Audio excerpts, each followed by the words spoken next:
rode out here yesterday, south into New Mexico for the Triumphs In Taos rally. So second rally that I've attended this year, second I've attended ever, and it's really cool so far. Met up with some of the same guys, and Dave's here again. They brought Rick with him. Rick's on a Spyder on the 3 wheels. Allow your cynicism to ensue and brew. Yeah, so what to talk about? So yeah, what's good for a motovlog this time around? Well, a couple of things. I mean, I guess we'll start by talking about Rick's Can-Am. Let's talk about his Spyder. I mean, it's kind of the elephant in the room, if you will, literally. Right? Let me see if I can catch up, get a little bit of good footage of it. So, I mean, some of the things that you might think, right? One, you might think that you can go much faster on the Can-Am than you can, say, on a Honda Goldwing or a big Harley Sport Tour because of the 3 wheels. Well, actually, I would argue that that's not entirely true. I think under the most capable hands, maybe they're equal, but I think in reality, you know, those 3 wheels do make it actually pretty technically challenging to navigate corners at really high speed. So yeah, all technicality parts aside, right? Like, the reality is, you hear people roll their eyes, they scoff, oh god, fucking Spyder, what a bunch of crap. Well, you know what? Like, after really talking to Rick and seeing the Spyder, I know that there are going to be some purists out there that are just like thumbs down, right? But I would say that I'm convinced, just about, that the 3 wheels of the Spyder are no less of a motorcycle than riding around on a 1,000-pound Honda Goldwing. I mean, look, that's just my opinion, you know. But the storage is about the same. The ride is obviously a little bit smoother. The tires on your Harley Sport Tour or your Goldwing are just about as square as they are on the freaking Can-Am, you know. And at the end of the day, what I can't really hate on, what I can't like drink the haterade on about the Can-Am, is that if you are physically impaired or mentally incapable of riding on 2 wheels and you want to join this world, you want to be a part of the freedom of having your face out there in the wind, I mean, you know, all the more power to you. Why should I judge you? So from that perspective, you know, I think the Can-Am is a debate waiting to happen. You either love it, you hate it, or you're like me and you just think, yeah, well, I don't ever plan to ride one. Knock on wood, right? But at the end of the day, actually, I'm starting to get it. I see the point. If you're going to spend $25K on a bike anyways, why not get something that you can actually ride if you're a person that's got an injury or an ailment, or better yet, you just think, shit, this is what I want, this is what I like.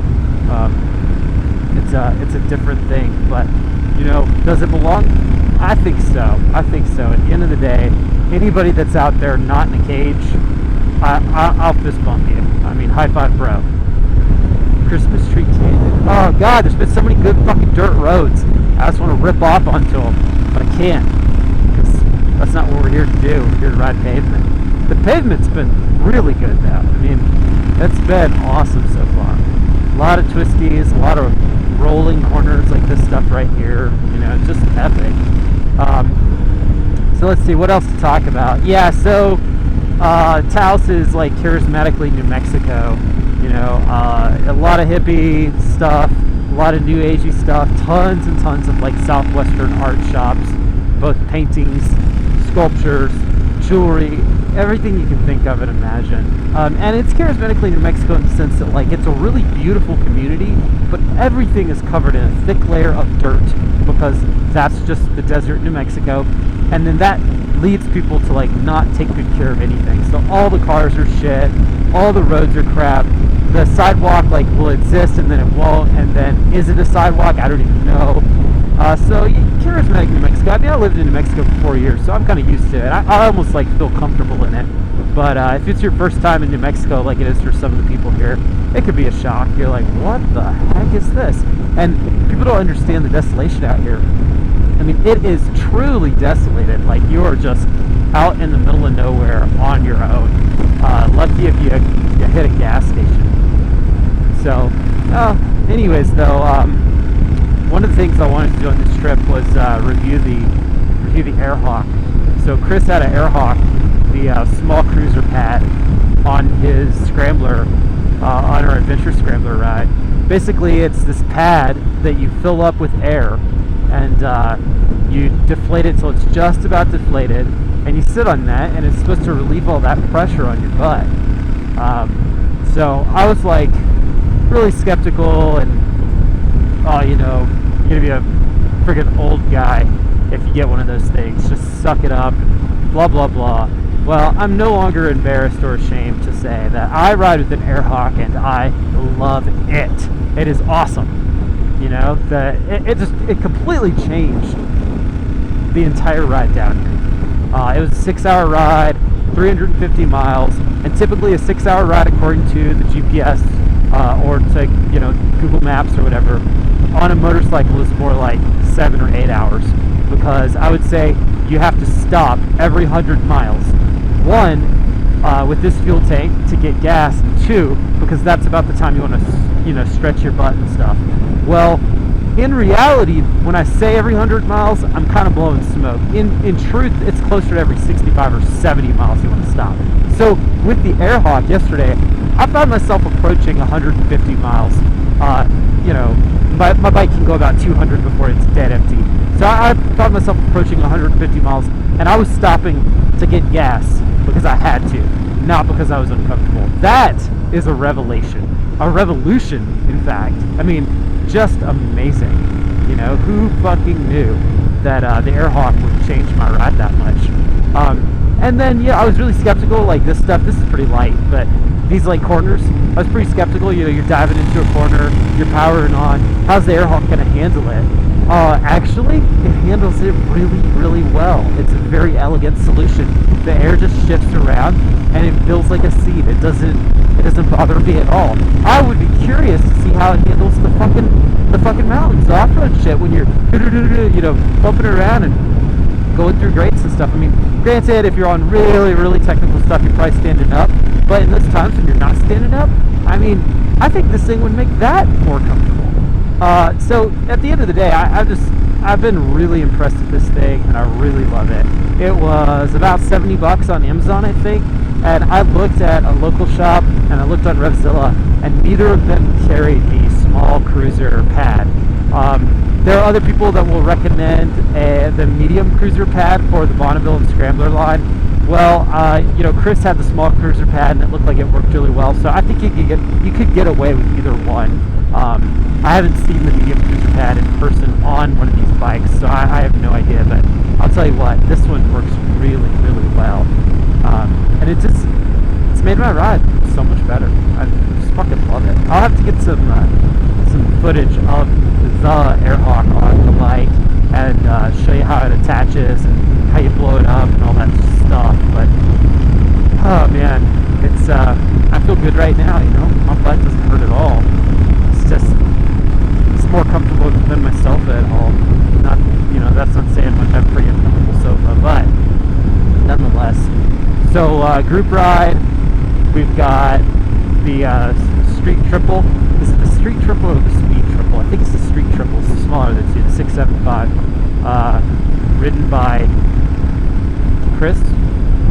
Yeah, I think. Well, anyways, and then we got 2 Bonnevilles, Dave and Tavis. We got the Spyder, and we got me on the Scrambler. And once again, I am the only person on a Scrambler at this rally. The only guy. I'll tag up again. I'm hoping I can go get some footage of the Earthships just outside of Taos. I have to get some actual footage of the town of Taos too. Wasn't really sure if I wanted to vlog this trip at all. Pulling out the camera and talking and stuff. I mean, it's just like more work than not doing it, which is really lazy.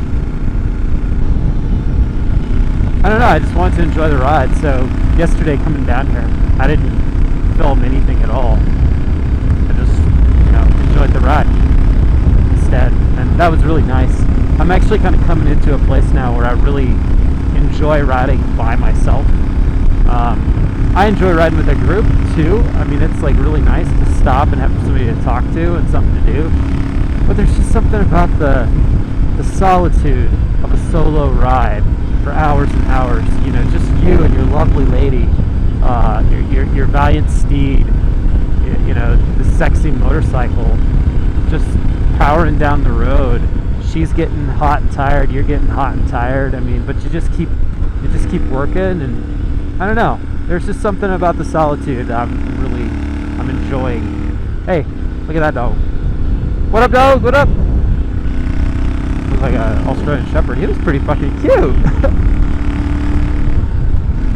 Yeah, maybe one year I'll come down here with 3 wheels as well. Get a Ural. Problem is, I know how unreliable they are, and I'm not that good of a mechanic. Alright, so apparently I was like, what am I going to talk about? I have too many fucking things to talk about. What the fuck? Anyways, thanks for watching. I'll probably film some more shit. If I don't, this is probably the end of the moto vlog. Alright, bye. About to do the same thing. Parked my Can-Am right in front of everybody. Yeah.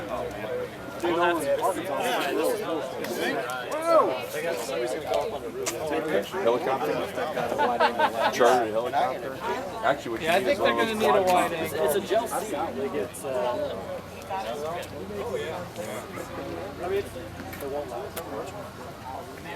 So who's going to be in charge of, I can never posting the photos someplace I went. This is, it's 1,200. So this was, doing the same thing.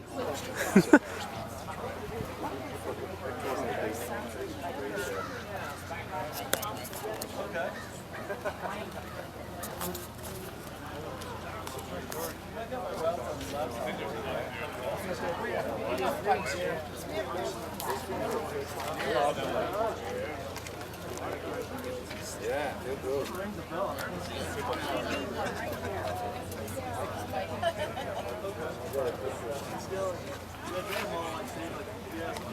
Oh.